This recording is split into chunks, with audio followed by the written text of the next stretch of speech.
मुंबई कधीच न थांबणारं शहर. सगळे धावताय, पण कुठं हे कुणालाच माहीत नाही.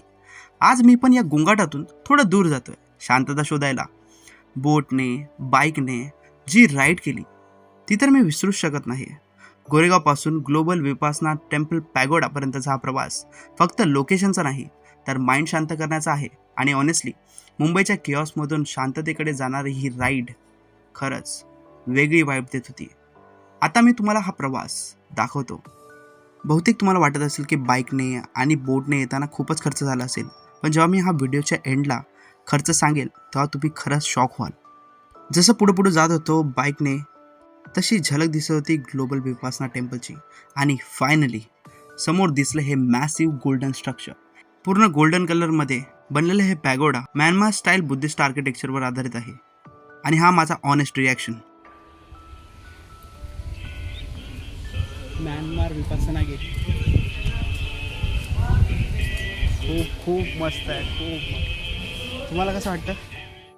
खरं तर इथे एंट्रीसाठी कुठलीही फीज नाही. तुम्ही फक्त स्वतःच्या इच्छेने डोनेशन करू शकता. तर पॅगोडाबद्दल सांगायचं झालं, इतका मोठा डोम असूनही यामध्ये एकही सपोर्टिव्ह पिलर नाही. म्हणजे engineering level literally next level आहे. सनलाईट जेव्हा या गोल्डन स्ट्रक्चरवरती पडतो तेव्हा पूर्ण टेम्पल मूवी सीनसारखा दिसायला लागतो. इकडचे गार्डन आणि इकडचा जो आजूबाजूचा परिसर आहे तो खूपच स्पिरिच्युअल वाटतो. या साईडला तुम्ही पाहू शकता ही जी घंटाघर आहे, आपण ही घंटा वाजवू नंतरला. हे चायनीज स्टाईल वाटतं मला. म्यानमारमध्ये पण हेच करत असेल असं वाटतं. खाण्यापिण्यामध्ये माहिती ते घंटा ते वाजवतात, तर त्यांचं वेगळं. मुंबईमध्ये आजकाल खूप गरमी आहे. तुम्ही माझ्या चेहऱ्यावरती पाहू शकता. मी जस्ट आलो होतो आणि माझ्या चेहऱ्यावरती खूप घाम होता. पण इकडे जसं आलो, इकडचे थंड वातावरण, झाडं खूप सारे आहेत. इथं तुम्हाला जागेवरती झाडं दिसतील. पॅगोडामध्ये तर मी खूपदा आलो आहे, पण ह्यावेळी काही स्पेशल वाटत होतं. टेम्पल परिसरात सोलार पॉवर इक्विपमेंट पण दिसत होते. म्हणजे ही जागा फक्त स्पिरिच्युअलिटीबद्दल नाही, तर सस्टेनेबिलिटीबद्दल पण विचार करते. आणि मेन पॅगोडा जवळून पाहिल्यावरती त्याची डिटेलिंग अजून हेवी वाटते. प्रत्येक अँगलवरून हा टेम्पल सगळ्यात ॲस्थेटिक दिसतो. पॅगोडाच्या परिसरात खूप सारे मला मंडप दिसले. बहुधा इकडे सध्याच कोणता तरी कार्यक्रम झाला असावा. इकडच्या भिंतींवरती पण चांगले चांगले विचार लिहिलेले आहेत. तिकडे एक तुम्हाला अशोक चक्र दिसेल, त्यावरती लिहिलं होतं विल ऑफ धम्मा. छोटंसं गार्डन.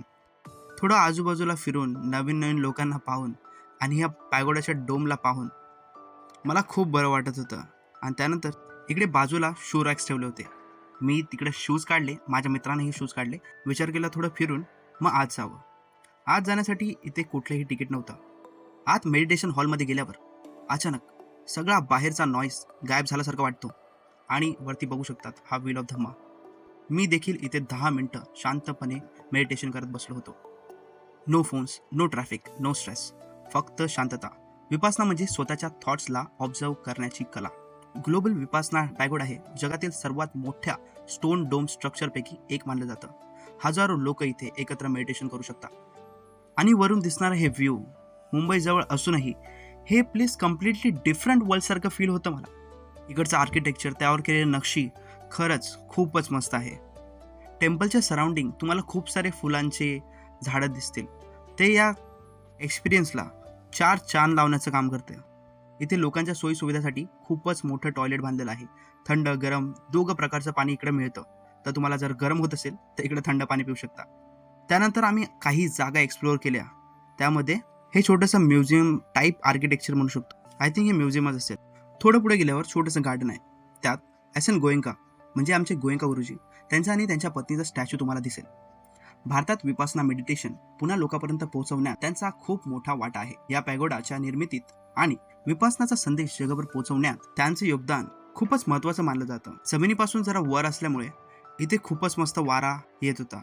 तुम्ही बघू शकता माझ्या चेहऱ्यावरती हवा टच होऊन जाते. खूपच जास्त केस उडत होते माझ्या इकडं. इकडचं सौंदर्य खरं तर खूपच विस्मरण पावण्यासारखं आहे. आणि ही जी घंटा आहे हिचा आवाज पूर्ण ॲटमॉस्फिअर अजून पीसफुल करून टाकत होतं. आणि हे कैऱ्यांनी भरलेलं झाड इथे येऊन असं वाटत होतं की सिटी लाईफ खरंच किती फास्ट आहे. मी टेम्पलच्या आवाराच्या गार्डनची तर गोष्ट केलीच होती. टेम्पलचं गार्डन पण खूप सुंदर मेंटेन केलेलं होतं. आपल्या जवळ असून देखील आपण येत नाही, पण खूप सारे टुरिस्ट देखील होते. मंगल हो, पुनर्पधारित, बी हॅपी, विजिट अगेन. हे जायसाठी आहे. थोडंसं फिरून मग मी पुढच्या दिशेने गेलो. तुम्हाला थोडेसे शॉर्ट्स दाखवतो. खूपच मस्त आलेत सिनेमॅटिक शॉट. अगर तुम्हाला इथं फोटो काढायचे असतील आणि तुम्हाला व्हिडिओज वगैरे काढायचे असतील तर तुम्ही इथे येऊ शकता. खूपच मस्त फोटो व्हिडिओ येतील. ऑनेस्टली इथं आल्यावर माइंड लिटरली रिफ्रेश झाल्यासारखं वाटतं. कधी कधी लाईफमध्ये नेटवर्कपेक्षा इनर पीस जास्त इम्पॉर्टंट असते. हा राईड फक्त ट्रॅव्हल नव्हता, तर थोडा वेळ स्वतःसाठी घेतलेला पॉज होता. कधी कधी स्वतःसाठी पण वेळ काढला पाहिजे. इकडच्या प्रत्येक भिंतीवर काही ना काही संदेश होता.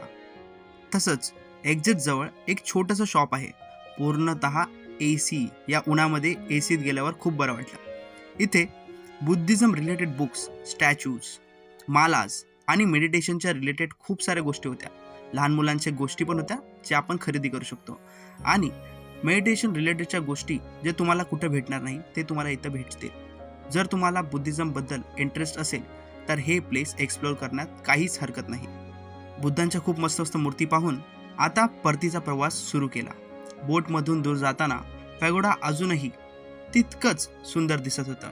एका बाजूला शांतता आणि दुसऱ्या बाजूला दूर दिसणारं मुंबई शहर.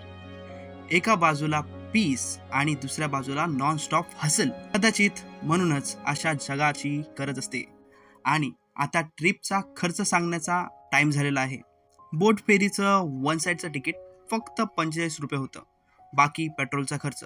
ऑनेस्टली इतक्या कमी बजेटमध्ये इतकी पीसफुल एक्सपिरियन्स मिळणं खरंच रेअर आहे. आणि मला परत वाटेल की या पॅगोडाला व्हिजिट करावं.